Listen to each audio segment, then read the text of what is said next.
Diggity damn World 1-1 podcast is back. Quick tease for the third half of the show. We're going to be talking about if Xbox is evolving and what that might be looking like. Before we go real far, though, should remind you to subscribe and share this podcast with your friends, because even if we're awful and you hated it, you can make somebody else miserable with you. Also, shared suffering. Exactly. I knew somebody here would get it. Anyways, also you can and should pop into the show notes and click the link and join our Discord and come chit chat with us all week long. Shout out to our awesome sponsor, Imaginary Authors, helping you up your scent game. More about them just before the break. I am, as always, your host, Rawl to the Wall. Joining me this week are my friends, Kathleen Jansen. Hello. Josh the LeGroux. Hey. Eddie Magic Head V. Happy Mario Day, everybody. It is as of recording day. And the grumpiest man forced to be alive, Michael Brown. Yeah, that's pretty accurate. Oh, sexy. All right. Let's dive in with, oh my God, video games. Kathy, I haven't seen your face in the longest. What have you been playing? Nothing really new. I did pick up some new games. Nightingale is the big one that I picked up that just got released, but I have not yet dived into it because I decided to dip into my wallet again and purchase. I swear, I have purchased this game so many freaking times. I bought the Legendary Edition of Skyrim for my Switch, so now I own it on my Switch. I have bought this game for my Switch, my Xbox 360, and my computer, and I just talk about triple and quadruple buying games. Welcome to World 1-1 podcast. Kings and queens of the double dip. Yep. So yes. Double, triple, quadruple dip.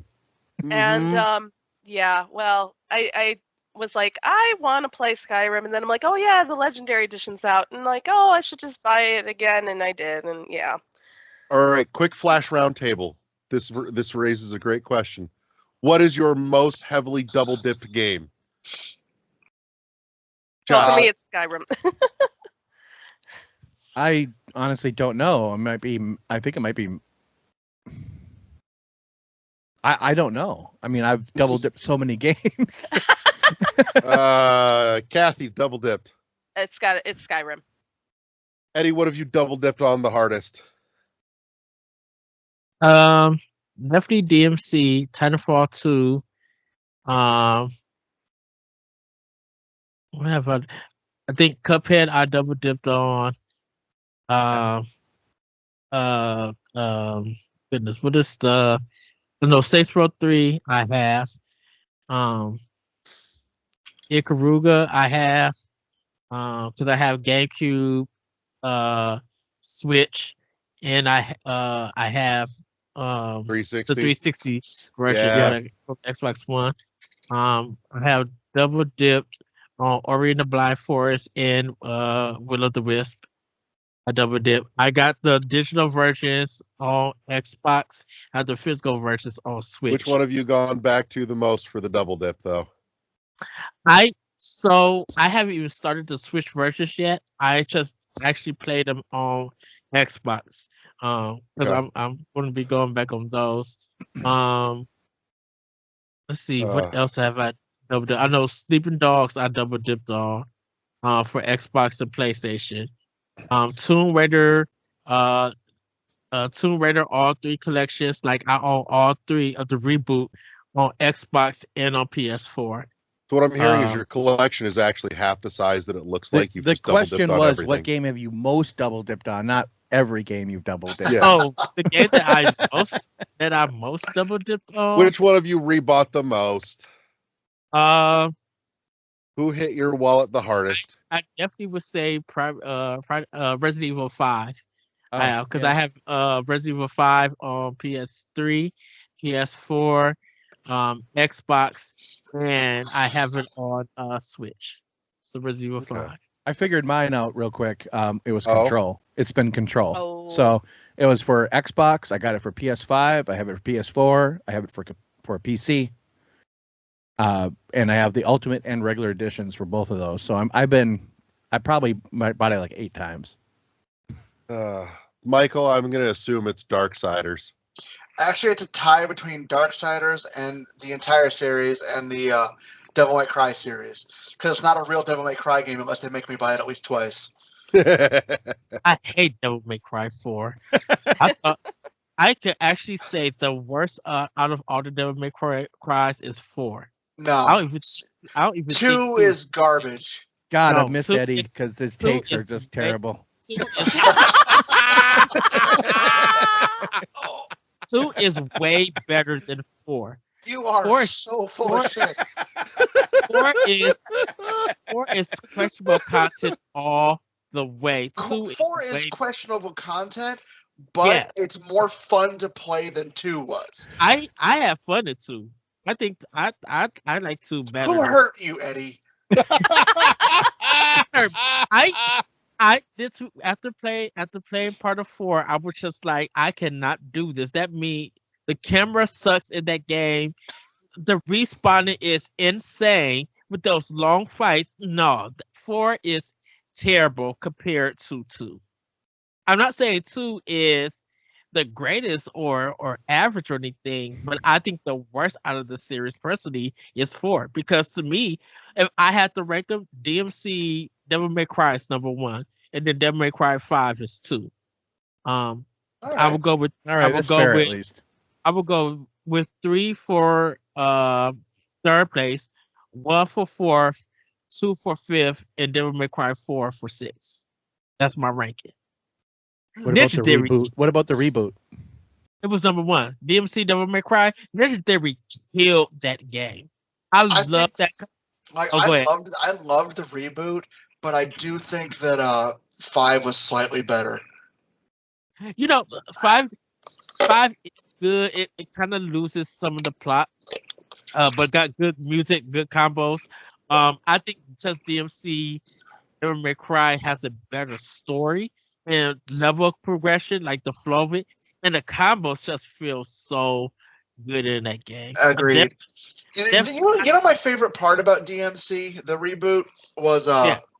I went into that game fucking knowing that Virgil was going to betray you, and I Yeah. still got chills when it happened. It was so good. The crazy thing about it, Michael, is that they did it so smoothly. They Thanks for did. spoiling it, Michael. Piss off, lesbian. Ah. But It's yeah. like a 10-year-old game. You have no excuse. Fuck with your collection. You probably own it twice. Oh, probably do. Look, I own the PS3 and the Xbox One version of that, which was regular. And then when they did the ultimate, like with the turbo version, good googly moogly, I love that turbo version on PS4 and Xbox One. Like, that fast speed with that 60 frames per second is the best. Yeah. It was a All good right. fucking game. I enjoyed it. But yeah, as I said, like You're making me like I might have to reinstall that game and play. It's so good. like here's the funny thing about the double dipping. I own the Xbox One versions of Darksiders series. I don't own an Xbox One. Do you own a Series X? No, I don't own an Xbox system at all. Okay. So I that think- that I is think- pretty. That's yeah, pretty that's- hardcore. Well, I used to. Okay, to be fair, I used to. Twice, actually. Twice actually, yeah. I literally bought it. I bought one way back when because I had to play Ori and the Blind Forest. I literally bought a $300 system for a $20 downloadable game. It now lives at Absolute- my house. I'm staring at it right now. Yeah, I absolutely fucking loved it, but eventually I got to the point where I was like, oh, I'll never play this again. Right. Sure enough, I gave the system to Larry as a to roll as a Wedding gift. wedding gift, and then like a month or two later they announced the fucking sequel because they hate me.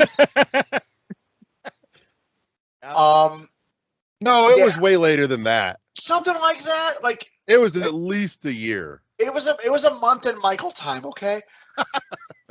But then so I ended up buying another one just for the sequel, which I still own. And then they announced, oh, we're going to put them both on fucking Switch.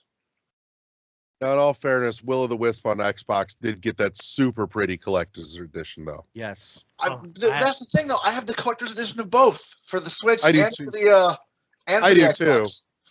But the stuff in them is different. It is. So, I think the stained glass Switch version is far superior. well, that and the glow in the dark box, yeah, Yeah, I didn't know it glowed in the dark. it does. All right, I'm gonna have to go look at that. For somebody that lives in the dark, you should know that. Wow. I think my most heavily double dipped is actually Shovel Knight. Yeah, that makes sense too. Yep. There came a point where I actively said, "No, I'm not fucking doing this anymore." With Shovel Knight, like I know I've got the physical and the digital on 3DS. Yep. The physical, at least on the Wii U, and maybe the digital, and physical and digital on the Switch. I've got 6 of them. I got Gree, all digital on Xbox, PS4, and Switch, and then I own the physical for Switch. When Limited Run was doing it, I was just like, "Oh yeah, I have to do it." I'm super. That was jealous Special of that. Reserve that did that, actually, not Limited. Oh, I thought okay. Then Limited LRG did distribution on a reprint. on a reprint. Okay, So, that's why I'm jealous of Raw because of that art book. Good. oh, it's so pretty. I It's cannot. so pretty. I swear, Nomada Studios, and Kathy, I'll hand it back over to you. Nomada Studios better put out a collector's book edition for Never when it drops, because I'm going to need that. Larry, you better call, text me, send somebody to my job to inform me that is happening, so I can put my coins towards it and get it on day one. Like never, like. I'm a big fan of Nomada Studio, and even though this is gonna be their second game, Never looks beautiful, and I must have it. I must have it. It's no doubt. Okay, Kathy, back to you. Yeah, Skyrim. There we go. That was the that literally could have been our subject for the night. This was supposed to take 3 minutes. Yeah, you invited Eddie back, so we're not taking 3 It minutes. was an accident, I swear. Uh, Not that I haven't missed you, Eddie. I miss you, Michael. Nobody can derail a train like Eddie. That is true. Some guys try and run trains, others derail them. LeGrew, the fuck have you been playing? Well, I've been playing, so I've been getting into Final Fantasy 16 a little bit because I kind of let that slide. I bought it right when it came out, but I didn't really play it much. So I installed that, and I've been starting to play that on my PS5.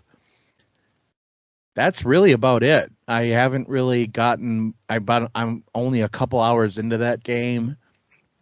Work this week was kind of rough. We had a coworker of mine passed away unexpectedly on last Saturday. So it was kind of the week from hell, really, with just work and then dealing with all that kind of stuff. So we got that done, and now I'm starting to feel like, okay, let's get back into games. What do I want to really play?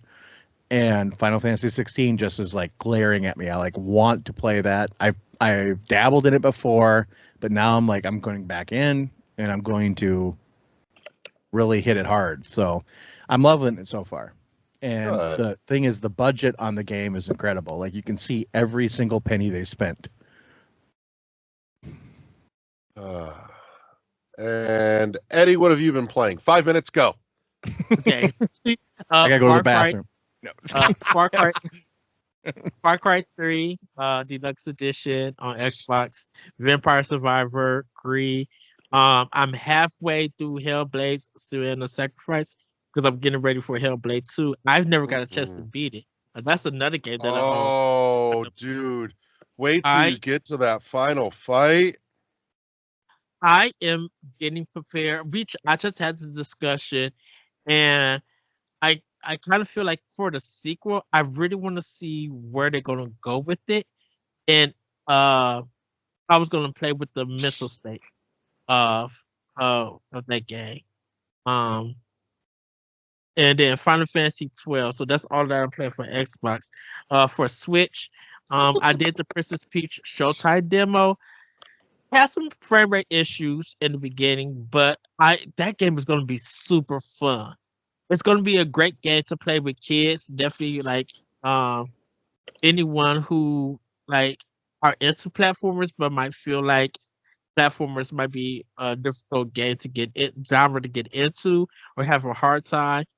Princess Peach Showtime is really a great introduction for it. I kind of was saying that, well, it has a little platinum games in it with this dodge mechanic, which is easy. Like if you're just attacking and stuff, sometimes you'll automatically end up dodging because the enemies run slow at you.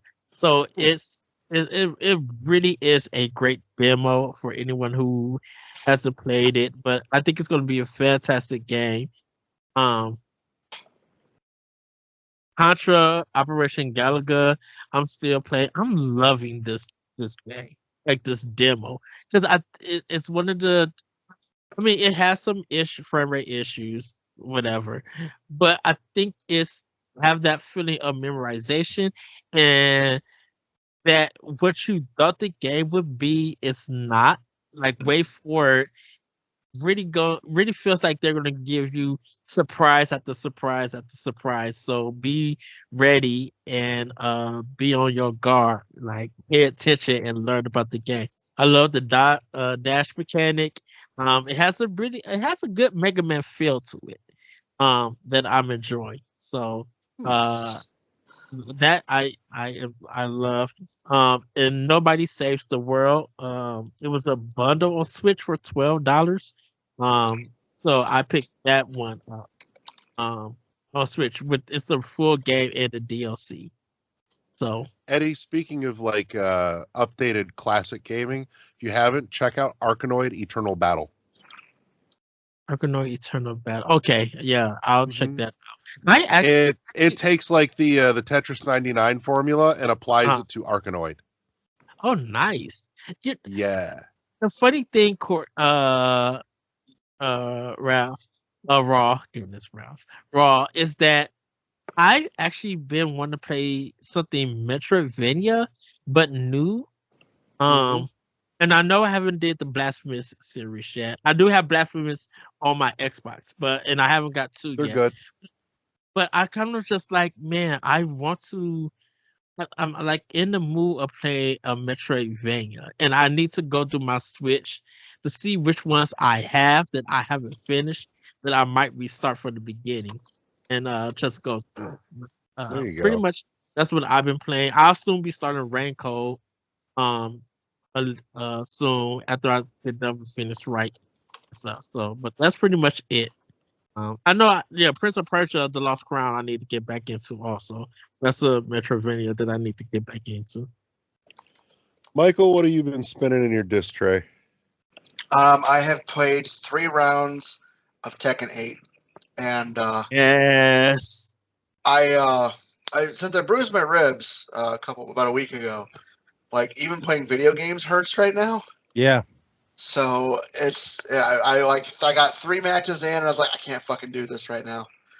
However, I told Zoe your old story last night, and they thought it was hilarious. My sister just dropped off my birthday present to me today, which is the deluxe version of Final Fantasy VII Rebirth. So I will nice. probably be starting that tonight. Glad you got the deluxe Nice. version. It's hard to find. I know, she actually went through a lot of hoops to find it for me. Great. Aw. Um, Your So, sister yeah. sounds like a pretty decent human being. she's like me; she just likes fart jokes more than I do. Yeah, that's fair. Decent human being. This sounds like she's somebody that we should actually all hang out with. I think you'd like her. She doesn't. I'm do video- getting that impression. Oh, she's into video games, but more generic video games like Call of Duty and shit like that.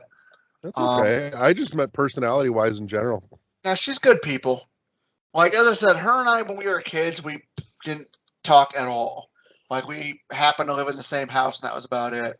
After my little brother passed away, like 12 years ago or 14 years ago, like her and I got real close from it. So That's good. yeah, I mean, it's not good your brother passed away. It's just good you guys are closer. right. Let's see. What have I been playing? I've been sinking my teeth into No Man's Sky for the first time, finally. A couple of weeks ago, had a date night with Bonnie, and we were parallel gaming, so we both started brand new games of No Man's Sky together. She's real fond of it, but like I said, we started new games together to play for date night a couple of weeks ago, and that was fun. I started playing it on the Xbox One that's down here that I got from Michael years and years ago now, and I picked it up on the Series X upstairs in the bedroom. Holy shit, what a difference. Like, I'm real curious to see if how the Switch version runs by comparison now, but playing it on the Xbox One down here, I'm like, man, this seems so framey. And I think that's part of the issue too, is that it's not locked. Like, if it was a locked frame rate, it wouldn't be so fucking noticeable, but man, was it. I turned it on the Series X upstairs in the bedroom, smooth as butter. Like, good to know. So, but been poking at that. I've been cracking a little more on Control. I am having a hard time sitting in for a long session of playing Control. Just I can only seem to do it in short bursts because I get real frustrated with the navigation in there. I'm like, Jesus Christ, the fucking office is a labyrinth, and they're not doing any favors trying to point you in the right goddamn direction. So I just end up wandering around because everything fucking looks the same. It's true about that game that I love that game, but that is one of the problems with it. Also, I think sometimes that game gets a little overwhelming. It's the combat is samey all the time. So like in the areas you're like, oh, I'm doing the same thing. Like once you get kind of like a rhythm, like you're gonna hit a guy a couple times, then you're gonna pull like something and throw it at him. It's just kind of like so what I ended up doing was kind of falling into the rhythm of just like completing like a storyline until they wouldn't let me do it anymore. I can't even get through that. I'll find like one objective and be done for a while. Yeah, and that's okay. I'm just frustrated because I want to be able to sit into it more, but I spend so much time going in fucking circles because everything looks the same. For me, it took a little while, but that clicked map eventually. is almost useless. Yeah, I can see that where you would have that critique of it. I've used worse maps, but this one is still pretty bad. You haven't played Jedi Fallen Order or anything like that yet? Actually, I've played a little bit of that, and I've enjoyed what I played of that so far. The map? It's been a while since I opened it up, but I did start it maybe a month and a half ago, and I turned it on story mode because I'm like, I don't want to fuss. I just want to play the story because the story interests me, and what I've played of it so far, I've enjoyed. There's something about I like to call crazy maps Friday the 13th, because for people who don't know that Friday the 13th on the NES, it has a map system that when you're going one way in the game time that you're playing, you're going the opposite way on the map. So if you're running right, it's on the map. It looks like you're going left. Yeah. So it's just like this makes no sense. So when I see games that have that kind of map style and everything, I was just like, yeah, this is a Friday the 13th map. That's another thing in the fucking Control map that irritates me. The arrow that indicates your direction is not connected to the fucking character. It's connected to the camera. Right. Mm-hmm. I'm like, God, that's irritating. So for me, show me which way my character's pointing. Like, I'll be honest with you, I barely ever use the map. Especially once I kind of like got the lay of it, I just kind of did it, and that's how I got through it. Yeah, here's one for you. I think sticks out because you pointed it out. I actually have barely used the map at all on Jedi Fallen Order, but not because it's awful, but because I haven't needed to. Jedi Fallen Order actually does a really good job of visually guiding you down the right path There's without some places you that needing don't. the map. There's some At places least that in the don't. beginning, what I've played so far has. Yeah. Control absolutely does none of that. No, I agree with that. So that's there's a big compare contrast. But those I think have been the big ones for me this week. And then obviously Mario Kart 8 yesterday at the fundraiser. We had a local fundraiser event for the LGBTQ Center here in South Bend, and it was put on by Central Michiana Polyamory, which Zoe and myself run. And World 1-1 was actually attached as supplying the gear and the equipment for putting the event on, and hosted by the wonderful folks over at the Warehouse Comics and Games in Mishawaka. So go check all of them out. And we're actually looking to make this a annual event going forward is the plan. So stay tuned. In about a year, hopefully you'll be seeing more of that again. And if you're in the area, you should come and join us. But in any case, so Mario Kart 8 raised some money for the center, which is always a good thing. They're good people and they do good work. I think that's most of what I've been playing this week. I feel like there was something. Oh, I fired up my micro and was playing some Metroid Fusion for a little while. That made me happy inside. So I forgot to mention. What'd you play? I didn't play it, but I got it. I finally What'd you have get? Zelda Spirit Tracks. Yay! Oh, great. My oldest found a copy. A few scratches on the game cartridge, but the case has everything in it, including the My Club Nintendo insert. Oh, nice! That's so good. It's like, I mean, Good find. God, Club So, Nintendo was awesome. That's as a Zelda fan, I have not really played the handheld ones, so Ah. I'm like, I get to finally do Spirit Tracks. Okay, sorry. Hey, That's I'm good. happy for you. Well, So- if my oldest lets me play it, because technically it's their game, but That's a topic for a later. I'll tell you guys about it later. But anyways, sorry. no, it's okay. Don't be sorry. You just gave me a really interesting thought, and I want to explore it at some point. But in any case, so that's what I've been playing. Before we hit the break and jump into the third half of the show, a quick word about our awesome sponsor, Imaginary Authors, with amazing fragrances for guys, gals, and non-binary pals, including their awesome A Whiff of Waffle Cone, notes of vanilla, salted caramel, and Saigon cinnamon. I've tried it. It's really, really good. Like, if it's a great summer scent for anybody, honestly. It's absolutely fantastic, and you'll just want vanilla ice cream in a waffle cone the whole damn time, which is perfect for summer. But yeah, aside from that, they've also got their wonderful candles and bar soaps. I've been using the bar soap. It's my go-to now. I've stopped rebuying my old body wash. Their soap just absolutely feels wonderful, smells great. Cannot recommend enough. So make sure you check them out. Click the link in the show notes down below.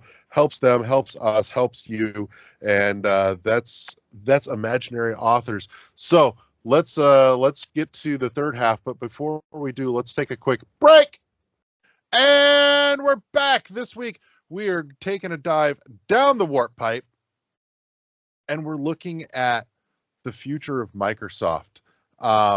Not just the specific rumors that have been floating for a hot minute now, but just kind of what might it look like if they go down the road of opening up their console exclusives, their first party exclusives to other platforms, and even potentially if Microsoft chooses to exit the hardware game. Might even dip into a little bit of what happens if they decide to show Phil Spencer the door. all of which are being talked about. And we don't necessarily want to speak to the rumors, but just kind of looking at what these things might look like if they do come to pass. Is this a net positive, a net negative? So let's jump in. I'm going to start with LeGrew here, because you and I have actually been having some of these conversations on the side for probably about 2 weeks at this point. It seems so, like it, doesn't it? Yeah. It does, and it's probably about right, actually. Yeah, about 10 days, I think. Yeah. Yeah. I don't really know where to start with it, because I think everybody else has talked about it at length. But I do want to just kind of what I feel about it, and how I think that it's going to, stuff will start changing. Obviously, we already knew Microsoft was. I mean, if you could read the tea leaves, Microsoft was already putting stuff on, PC. They were already testing stuff on certain things on other platforms, Minecraft, that kind of thing also. However, when they start spending large sums of money, like they've been doing, they acquire ZeniMax, then they acquire ABK, and these are like $80 billion in money spent, right? Yeah. The bean counters are going to take notice, and that's what I feel happened. They found, especially if you looked at the last earnings report that was about a month ago, where Xbox division actually leapfrogged Windows division in revenue. And the reason it did is because of the ABK acquisition, all the revenue coming from them. So it actually leapfrogged them, and somebody took notice of that. And so now they're saying, why don't we just put our stuff on everything?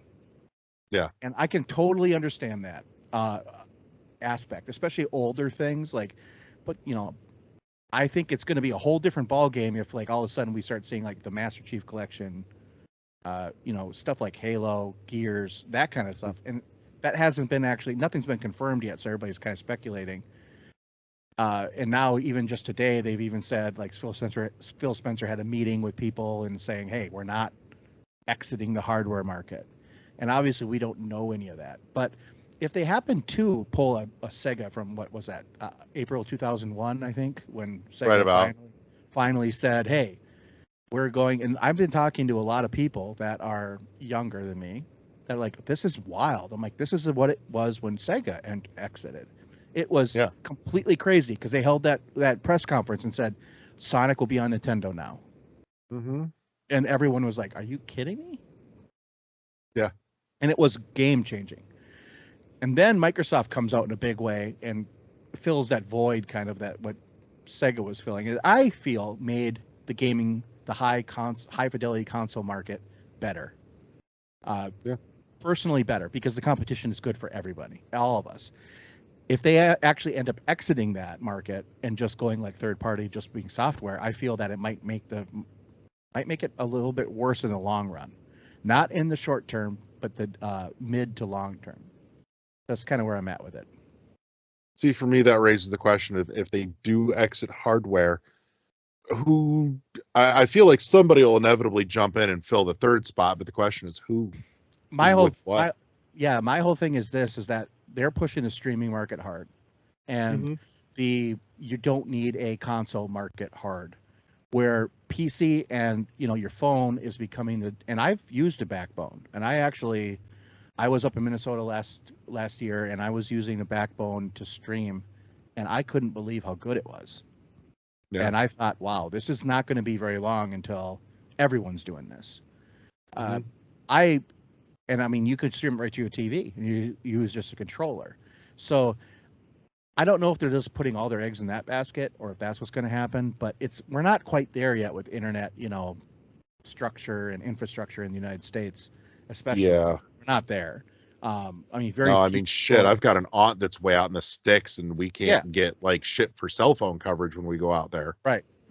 So this is another point of the conversation, but as of right now, I can see them trying to make money, because if they were just making the $2 billion a year profit, it would take them 35 years to recoup the, Activision Blizzard game. Cost. Right? It's not a loss, but you know what I mean, what they spent. And their company, right. Unfortunately, and we're kind of in this late stage capitalism and these private companies, these public companies, that's all they do is to make profit. Zoe, you had some big thoughts earlier when we were conversating. So my biggest thing, so like LeGrew said, obviously there's no like definitive whether Microsoft is going to stop making hardware or not, but one, I told him I could understand why people are angry if, like certain Xbox things are then available to everyone, but those companies are not matching that energy. Like there are definitely some games I would love to play on other systems, but because I prefer the Xbox like hardware, I can't play those games. And so, okay, Xbox is going to open up some of their games so people on PlayStation can play them. But PlayStation's not matching that energy. Granted, they don't have to because they aren't having the money issues that Microsoft is. Like from a business standpoint, if they did, I would understand it completely. Like I understand that, but they also have to understand like, yeah, it's smart for the business, but essentially, in my opinion, you're fucking over a bunch of people. Like you're and me, I feel like it's a slap in the face to their current fan base as far as like Xbox fans go. Me specifically, like I've had a Switch for at least 3 to 4 years. And granted, I know we're kind of talking PlayStation, Xbox, and I've dabbled in it, but it's never really been my system. We got an Xbox and I play it almost every day. I prefer Xbox, like the hardware, as the system that I go to. Like I like when I boot up and the layout that Xbox has for how they do things. I prefer an Xbox controller to a Pro controller for the Switch or even an Xbox controller. Like I prefer Xbox hardware. And so, yes, while I might still be able to get Microsoft games on another device, if they back out of the hardware game, eventually, software is going to get to a point where the Series is it S or X that we have in the room? We have a Series X. The Okay. S is the digital only. Okay. And, so like it's just going to be a fucking brick. And so now then I would be forced, whether I want to or not, to pick another system. And I don't want to do that. Like, as dumb as it. Yeah. Now that's more me because I am, I would say, unlike the three of you, I am not an avid all the time gamer. I really got to be in the mood. And honestly, playing on an Xbox is really the only thing that has gotten me back into gaming. Because I just love Xbox that much. Like I said, I love the controllers. I like the type of games that they put out. Like Halo was my first big step into gaming. And I know that that's aging you guys and me a little bit, but that was not to say that I hadn't played the older systems before that, but that was like my huge into gaming was Halo. And, I'm not saying that, opening up their software, they're going to take Halo and move it. But like, if my Xbox hardware is no longer there, I'm going to have to then play Halo on a different system. And I'm just like, I don't want to do that. Like, there's a feel for it. For me, Xbox is more than just, this is the piece of hardware that they put out. It's everything that, that they do, in my opinion, like as a brand, and then being forced into someone else's hands. It's, I feel like I'm losing my consumer choice because I won't have one anymore. And I know that other companies have done that. Like you guys said, like Sega did that, but I'm just like, I mean, I guess eventually I'd get used to it. Like I've obviously played like Sonic games on other systems and I play them just fine. But yeah, I don't know. Like it'd be really weird to, boot up my system and like it doesn't look like how the Xbox looks like when you boot it up. Like there is a tie to Xbox for me that is very deep rooted. And so if they were to do that, like I said, it's a smart business move. But I can understand why a bunch of Xbox fans are pissed the hell off, because if it went that route where there was no more hardware and I would have to go play PlayStation, like I don't want to have to do that. I told Rawl, I'm like, that's like telling me I can get Android on an iPhone, and cool, the interface is like the same. It works like an Android phone would, but you put it on a fucking iPhone. I don't want an iPhone. I don't like the hardware. And so I feel like that makes it some difference. Like, I don't like how the PS5 looks. I hate it. I don't want to have to buy something that I don't want just to play the games that I want.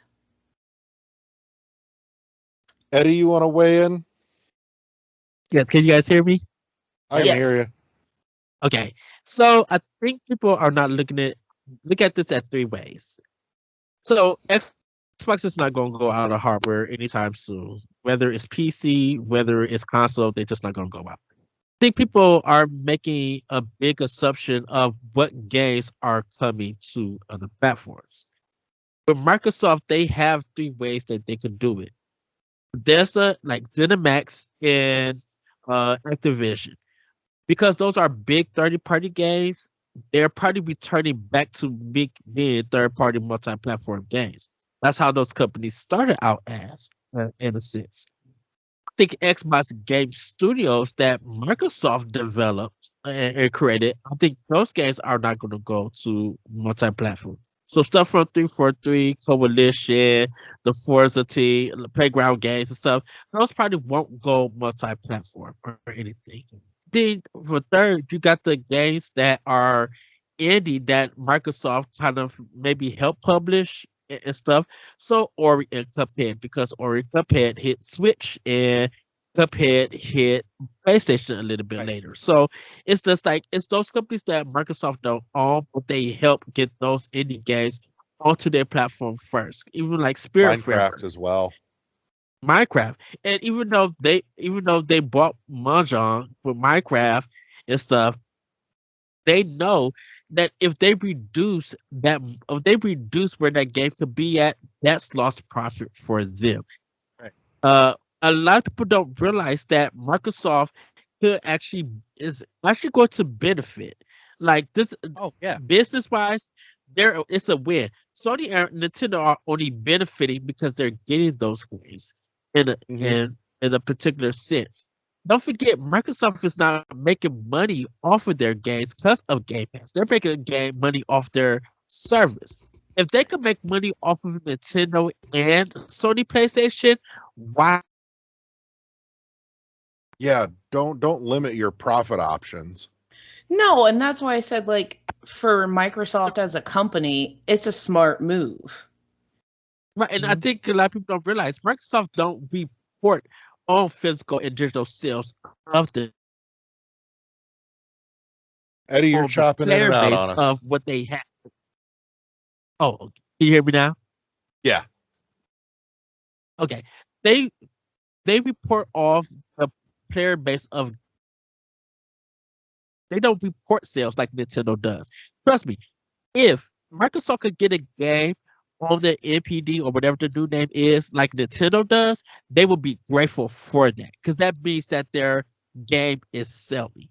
Not their game is being played, but their game is selling. That's what you want to have as a video game business. Let me tell you, Sony and Microsoft would love to have what Nintendo is going on for them. Nintendo not only having Famitsu sale numbers locked on every week, where at least 8 of their games is dominating the sales chart. Microsoft and Sony would love to have a month of that to happen. Nintendo's been dominating physical sales since the Switch came out for the last 7 years, 6 or 7 years, 7 years. Yeah.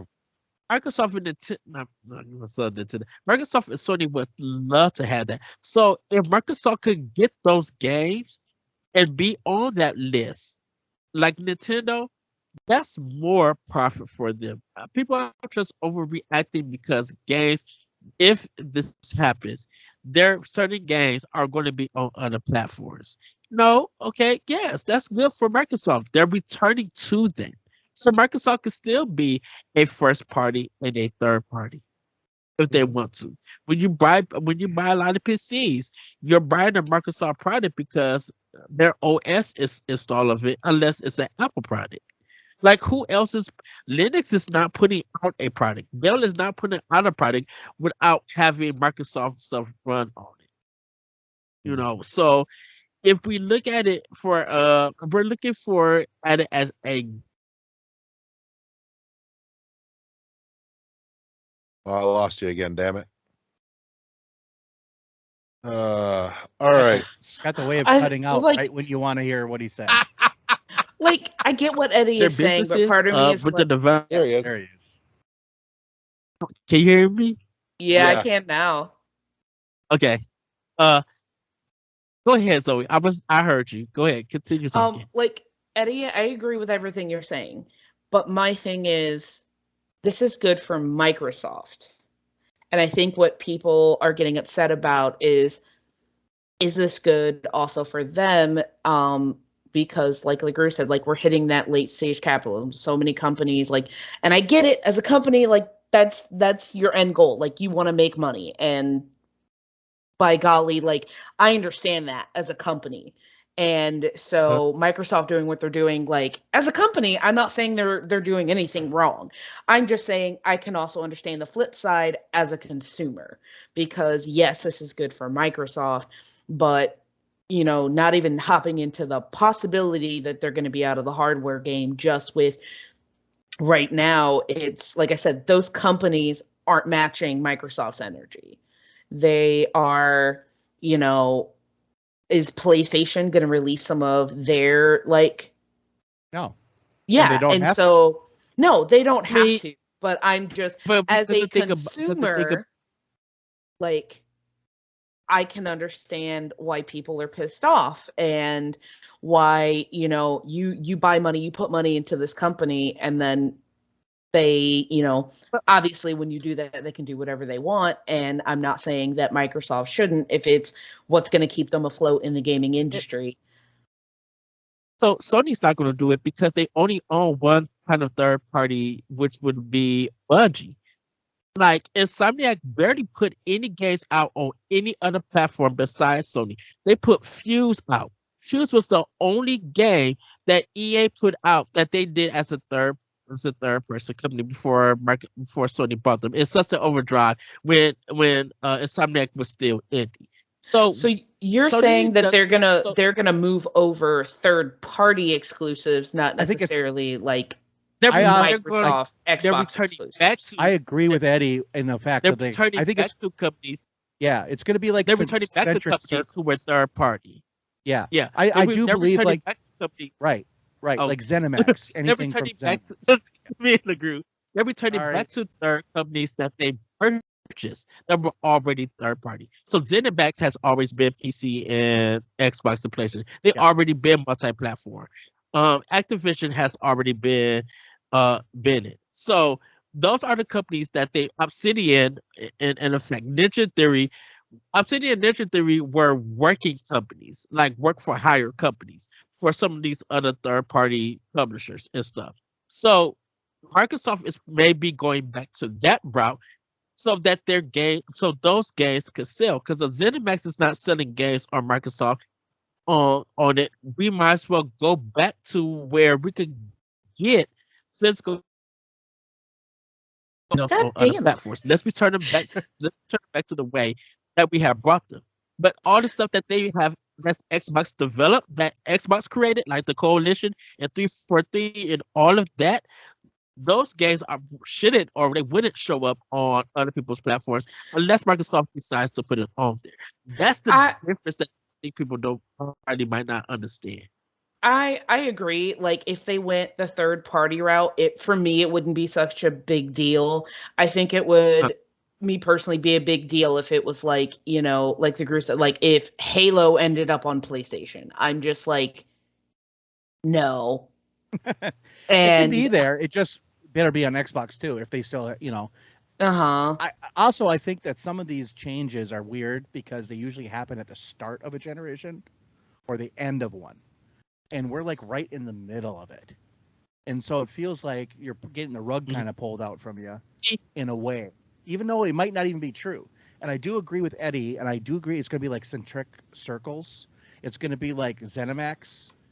Microsoft, so in the middle will be like Microsoft published stuff will be on Xbox, and then ZeniMax published stuff will be everywhere, and then Obsidian stuff like that is going to be elsewhere, other places too. And it might be interesting to see what they actually. Yeah, it would make sense. That would make the most sense business-wise. Like, obviously, Call of Duty, they're not going to take it off of PlayStation. They make like 70% of their money there. Yeah. Right. And like Sea of Stars. Not Sea of Stars. Sea of Thieves. Sea of Thieves. That's a game that was made for Rare.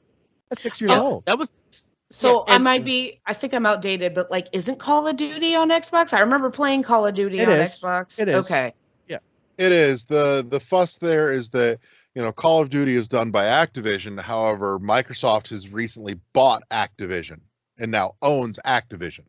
So they own Call of Duty. Now that said, as part of that deal, Sony did get it in writing, essentially contractually, that Call of Duty will still be turning up on PlayStation. And if I remember correctly, the legal binding in that actually even gave Sony a better deal on Call of Duty on PlayStation than they were getting before Microsoft bought them.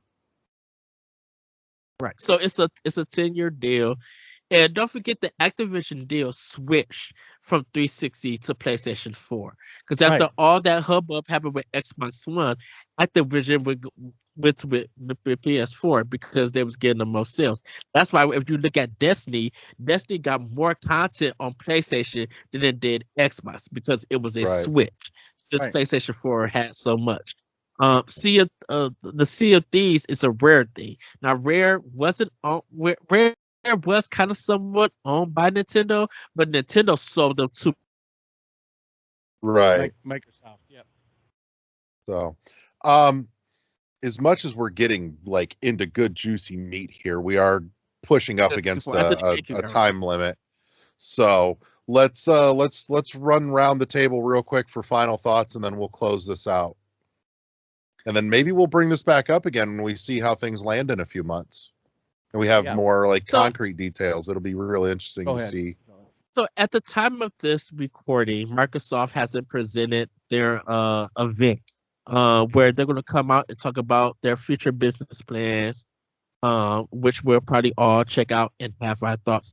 Everything is just all speculation. Everybody is just having their thoughts that because games that belong exclusively on Xbox is just going to go everywhere, and that's going to deteriorate their. I'm assuming you're saying their brand because we just lost your audio again. So let's bounce to Zoe real quick until Eddie gets his audio squared up. Yeah. Oh, there he is. Finish up. Oh, so I'm just gonna wrap it up real quick.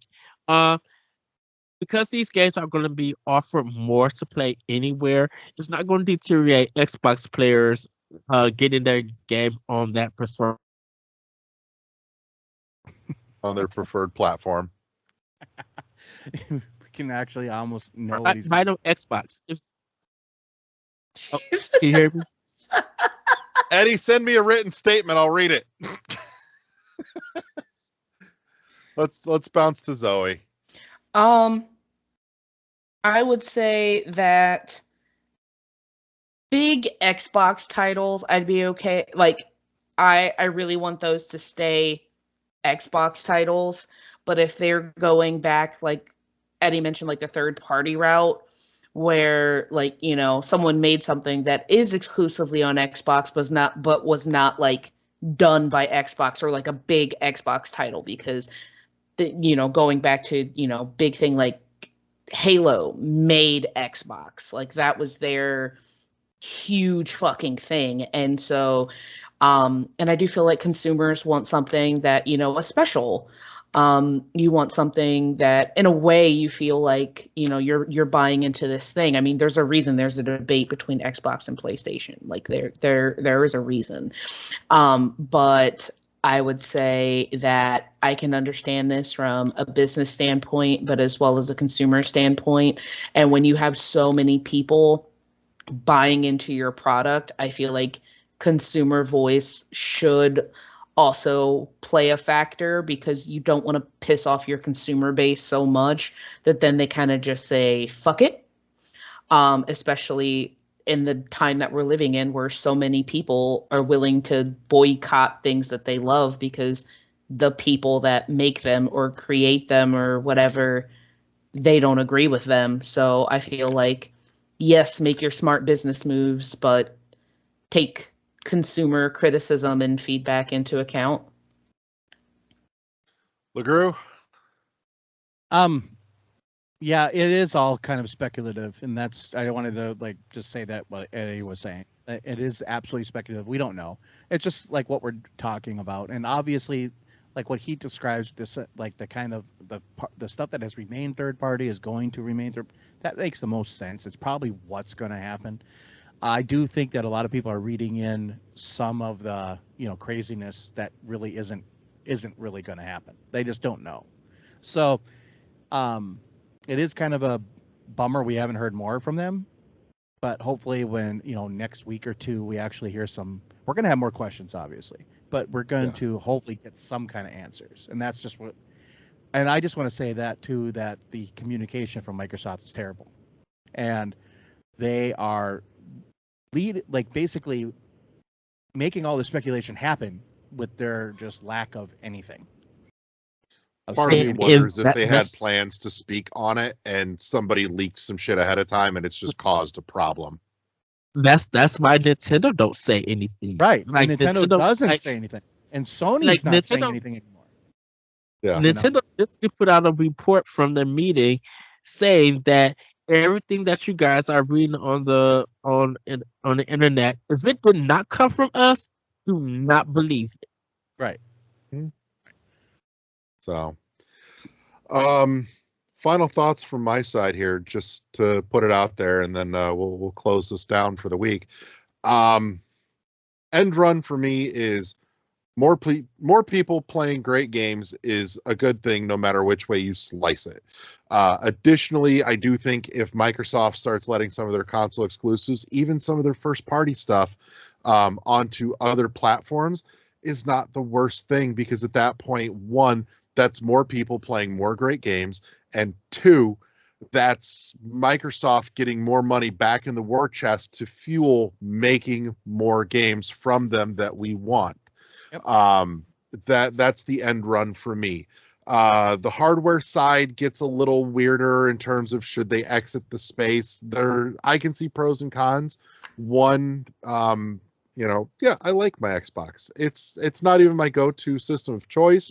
It's technically my secondary, but I still like it. I enjoy it thoroughly. That said, part of me, just the daydreaming part of me wonders, if they exit the space, who fills in the third slot? Does anybody fill in the third slot? I think it would happen, but I don't know who or what it would look like.